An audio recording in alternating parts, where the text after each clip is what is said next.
Hi viewers! ఈ వీడియోలో అయితే నేను ఒక హెల్తీ బ్రేక్‌ఫాస్ట్ రెసిపీని చూపిస్తున్నాను. ముందుగా స్టవ్ పైన ఒక పెనం పెట్టి, పెనంలోకి కొంచెం ఆయిల్ వేసి, ఆయిల్ వేడయ్యాక అందులోకి ఒక గ్లాస్ సేమియానైతే వేసి లైట్ గోల్డెన్ బ్రౌన్ కలర్ వచ్చేంత వరకు బాగా వేయించుకోవాలి. ఆ తర్వాత ఒక ప్లేట్‌లోకి ట్రాన్స్‌ఫర్ చేసేసుకోవాలి. అదే పెనంలో ఆహ్, ఒక గ్లాస్ రవ్వనైతే వేసి బాగా వేయించుకోవాలనమాట. రవ్వ బాగా వేగే వరకు లో లో టు మీడియం హీట్ మధ్యలో అడ్జస్ట్ చేసుకుంటూ బాగా వేయించాలి. నేనైతే లో హీట్‌లోనే పెట్టి వేయించాను. ఆ తర్వాత అదే పెనంలోకి కొంచెం ఆయిల్ వేసి, ఆయిల్ వేడయ్యాక పోపు దినుసులైతే వేసుకోవాలి. ఆ తర్వాత పచ్చిమిర్చిని వేసుకోవాలి. కట్ చేసి పెట్టుకున్న ఆనియన్స్‌ని వేసి బాగా ఫ్రై చేసుకోవాలి. Onions light golden brown colour వచ్చేంత వరకు బాగా ఫ్రై చేసుకోవాలనమాట. ఆ తర్వాత టొమాటో కూడా వేసుకోవాలి.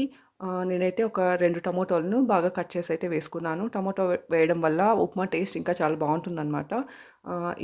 ఇవన్నీ బాగా ఫ్రై అయ్యేలోపు మనం తీసుకున్న రవ్వకి, సేమియాకి ఉడకడానికి సరిపడా నీళ్ళనైతే తీసుకొని వేడి చేసుకోవాలి. నేనైతే ఒక గ్లాస్ రవ్వకి 3 గ్లాసుల నీళ్ళైతే తీసుకున్నాను. ఒక గ్లాస్ సేమియాకి ఒక గ్లాస్ ఇంకా ఒక 3 టేబుల్ స్పూన్లు వాటర్‌నైతే యాడ్ చేశాను. మొత్తం 4 గ్లాసుల పైన ఒక 3 టేబుల్ స్పూన్లు వాటర్ అయితే తీసుకొని, ఇంకో స్టవ్ పైన మరిగించుకొని, ఆ మరిగించిన వాటర్‌నైతే ఇక్కడ వేసి కలిపాననమాట.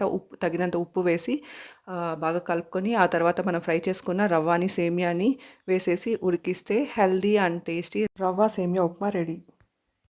రవ్వ, సేమియా వేసిన వెంటనే కొంచెం బాగా కలుపుకోవాలి. లేదంటే రవ్వ ఉండలు కట్టే ఛాన్సెస్ ఉంటదనమాట. ఇప్పుడైతే నేను మంటని తక్కువ మంటలో పెట్టేసి మూత పెట్టయితే ఉడికిచ్చాను.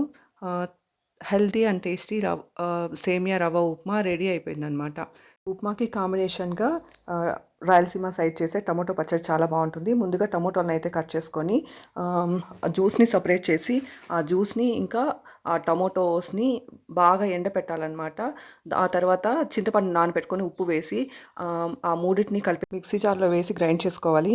పోపు దినుసులు కొంచెం ఇంగువ, ఇంకా మెంతి పొడి వేసేసి, పచ్చి వెల్లుల్లిని కూడా వేసేసి బాగా ఫ్రై చేసుకోవాలి. ఈ పచ్చడైతే ఉప్మాకి చాలా టేస్టీగా ఉంటుంది. పెరుగన్నంలోకి కూడా చాలా బావుంటుంది.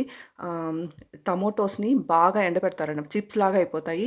టమోటోస్ నుంచి తీసిన జ్యూస్‌ని కూడా బాగా బాగా ఎండపెట్టి, ఆ తర్వాత చింతపండుని కూడా నానబెట్టి, ఉప్పు వేసి బాగా రుబ్బుకుంటారనమాట.